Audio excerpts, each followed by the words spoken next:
Assalamualaikum.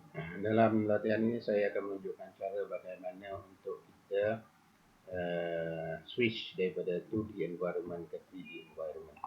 Okey, selama lagi kita melukis berdasarkan 2D environment, kita lihat sini Y, X dan Y. Ini adalah seperti koordinat yang kita pelajari pada tingkat rendah, menengah sebelum ni. Jadi sebenarnya kalau kita lihat di dalam AutoCAD, dia bekerja dalam 3 dimensi. Yang ini 2 dimensi saja. Dia adalah satu dimensi dikenali sebagai Z. Jadi sekiranya dalam keadaan ini sebenarnya Z adalah ke arah mata kita, ke dalam mata kita. Jadi sekiranya kita melukis ataupun kita setting, saya tunjuk dulu, buka saja AutoCAD. Kemudian kita boleh pergi kepada setting grid. Okey, kita setting yang display ini. Okey, kemudian kita okey saja. Okey, kemudian kita bagi limit limit. Okey, jadi 00 kita ambil cuba 100, 100 Kemudian kita zoom 0.9x. Okey, jadi kita dapat objek yang ini. Jadi kalau kita on kan kita punya snap dan kita punya grid, kita akan dapat macam ni lah. Jadi kalau kita nak tukar dia jadi yang display 2D ni, maksudnya kalau kita kita akan dapat macam ni dalam grid yang 4 persegi. Jadi ini adalah dalam 2D. Jadi sekiranya kita melukis, kita buat line contohnya dari ke sini ke sini, kemudian kita ke sini untuk menampakkan kepada you bahawa perbezaannya. Jadi yang ini adalah dalam keadaan 2D kita enter saja.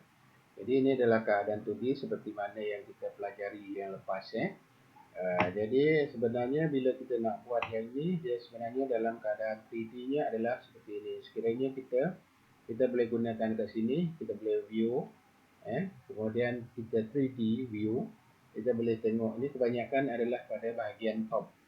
Kita bekerja pada top pada selama lagi kita guna dalam keadaan top Jadi kita boleh pergi kepada southwest isometric, southeast isometric, northeast isometric dan northwest isometric.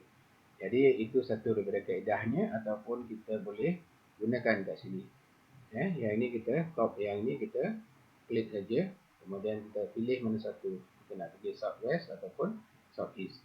Jadi kalau ke southwest, jadi dia tukar southwest dia dalam keadaan itu. Jadi cuba you perhatikan betul-betul Cuba you perhatikan betul-betul. Sekarang kita melihat macam ini.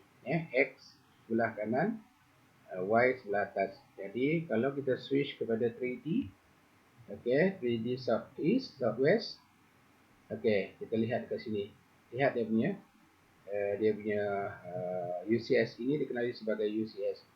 WCS WCS ni berada pada default AutoCAD WCS.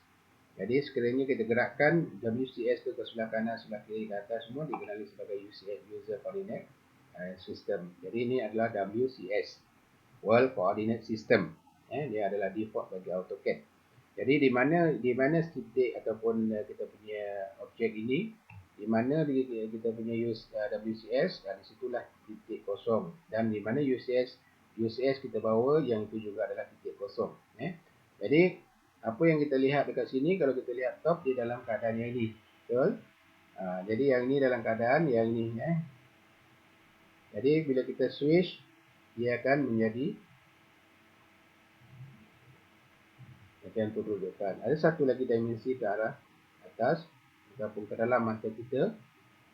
Jadi yang kita lihat sekarang ini, kalau kita lihat kita bekerja selama lagi daripada sebelah atas ini. Kita nampak jadi Z ni ke arah dalam mata kita. Jadi sekarang yang ini adalah cara bagaimana kita nak switch daripada 2D ke 3D. Jadi sekarang ini kalau kita lihat UCS ini, WCS ini boleh kita gerakkan. Kalau kat sini, kalau titik di sini 00, sini adalah 20. Jadi kalau kita nak bina, kita boleh bina objek ini. Jadi sekarang apa yang kita perlu lihat dan kita kena pasti dahulu bahawa UCS ni adalah sesuatu yang amat penting dalam kita membuat objek-objek 3D, terutamanya solid. Jadi dan kita juga akan membuat surface dan juga kita akan membuat wireframe. Jadi di sini kalau kita lihat, okey, sekiranya kita ini kosong, ini adalah 10, yang ini adalah 20, 20. Okey, yang ini adalah 80, 20. Jadi kita koordinatnya tetap sama. Tapi sekiranya kita lihat di sini kita punya UCS, dalam keadaan ini semua kerja ataupun command yang selama ini kita gunakan, dia hanya bekerja pada paksi X dan paksi Y saja. Contohnya, kalau kita rotate, kalau kita rotate, bagi arahan rotate, kita pilih semua ini. Kemudian dia tanya specify base point. Kalau kita katakan 0, 0, dia akan berpusing macam itu.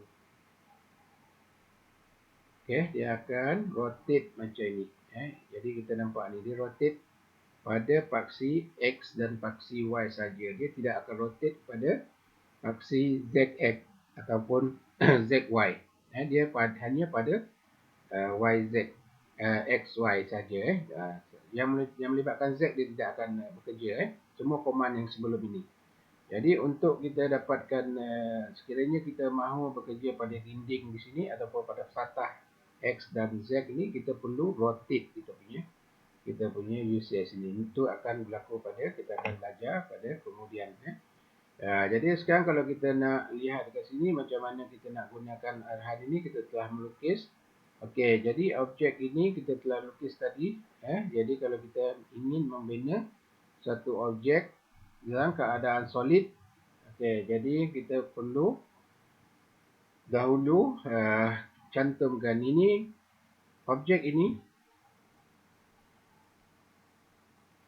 terbentuk daripada 1, 2, 3, 4, 5, 6, 7, 8, 9, 10, 11, 12 garisan atau juga dikenali sebagai 12 entity.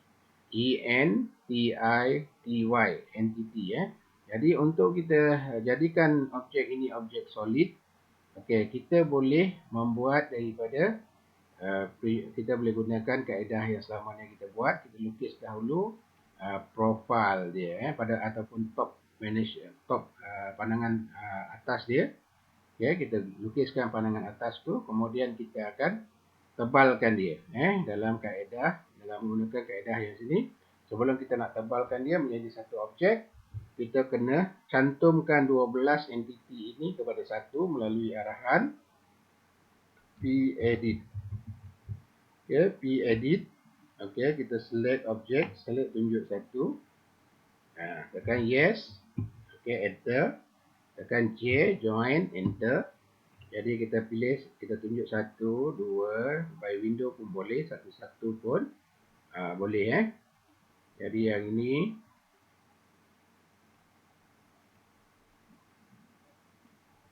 jadi kita enter sampai habis. Jadi bila kita klik, kita akan dapat satu objek yang dibentuk daripada 12 garisan. Jadi selepas tu kita boleh tebalkan. Jadi kalau kita tebalkan, dia akan tebalkan kepada paksi Z. Paksi Z. Jadi kita gunakan arahan extrude. Kita gunakan arahan extrude. Di sini enter, tunjuk objek, klik sebelah kiri mouse, enter. Kemudian dia akan naik macam tu. Jadi kita boleh gunakan direction, path, taper, angle. Jadi kat situ dia tanya adalah dalam bentuk height of extrusion. Extrusion ni kita akan naikkan ke atas. Tapi berdasarkan kepada paksi kita di sini, paksi Z di sini. Dia akan naik pada paksi Z. Objek tadi, top dia kita buat pada X, paksi X dan paksi Y. Tetapi bila kita angkat atau extrude, dia menggunakan paksi Z. Jadi kalau kita gunakan, kalau kita nak objek itu sama ke atas, maksud dia tidak ada taper apa benda, kita hanya bagikan nilai. Jadi kalau kita nak bagikan nilai, kita boleh bagi 50 contohnya. Jadi kita dapat arahan ataupun objek berbentuk I ini. Jadi sekiranya kita nak nampak dia macam solid, banyak yang kita boleh gunakan. Kita boleh guna arahan paparan hide, HIDE. Okay, jadi kita dapat dalam keadaan solid. Jadi kalau kita off kan, kita nampak dah dalam keadaan yang solid. Jadi kalau kita nak gunakan kat sini pun wireframe pun boleh. Jadi kita boleh gunakan conceptual, dia akan kelihatan macam tu. Kalau kita gunakan hidden, dia akan dapat macam tu. Dan realistic, dia nampak macam yang ini. Jadi kita kena yang ini visual style manager ni, kita kena cara realistic dia macam hitam. Kalau kita tukar, kita begini visual style ni, kita cari dia kat sini visual. Yang ini adalah shaded, yang ini realistic, yang ini shaded, yang ini adalah shaded with edge. Jadi yang ini adalah apa? Grey. Okay, yang ini sketchy, yang ini wireframe. Okay, jadi kalau kita lihat ini, kita shaded, reality shaded. Jadi shaded kita gunakan monochrome ini. Color kita gunakan monochrome. Yang ini kita boleh gunakan mungkin color hijau ke kuning, bergantung pada kita. Jadi kalau kita gunakan shaded, realistic, nanti kita jadi kita undo kat sini. Kita gunakan shaded objek yang ini.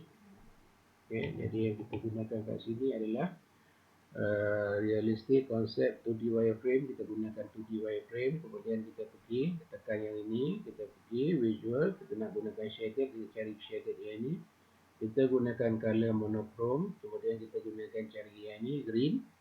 Okey, jadi kita ambil yang sini shaded. Kita akan dapat warna yang hijau. Jadi yang kita mula tadi, bila kita kalau sekiranya kita switch yang ini, kita balik kepada top, dia akan kelihatan macam itu. Sekiranya kita gunakan southwest isometric, dia akan kelihatan macam itu. Jadi maksudnya kalau kita nak di sini, kalau kita nak orbit, kita tekan saja ataupun kita tulis dekat sini orbit, ORBIT. Kita boleh tekan kiri mouse, jangan lepas bawa je ke mana-mana, dia tak akan nampak objek berkenaan. Okey, escape. Jadi kalau kita tidak mahu ataupun kita nak kembali, kita undo sajalah. Dia akan balik kepada pandangan kita yang pertama, atau kita pilih dekat sini southwest isometric, itu saja.